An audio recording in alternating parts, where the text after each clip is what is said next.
Jina utaki. Karibuni sana. Umesema sasa si mnakunywa kitu niwaletee nini?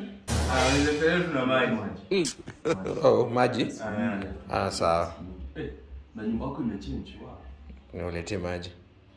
Sasa tunaleta maji. Wewe mbona unasema maji? Mbona unasema maji? Mimi nimesema maji.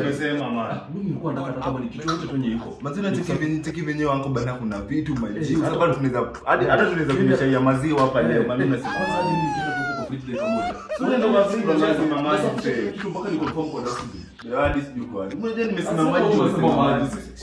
Sasa umesema maji hapo ndipo na.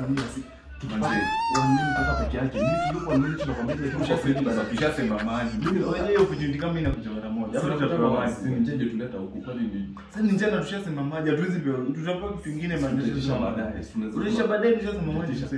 Lakini si nikipata 1 minute tusimame hapa tena kama naenda choo. 1 minute nikienda huko nasafisha mpaka dustbin. You be mumu.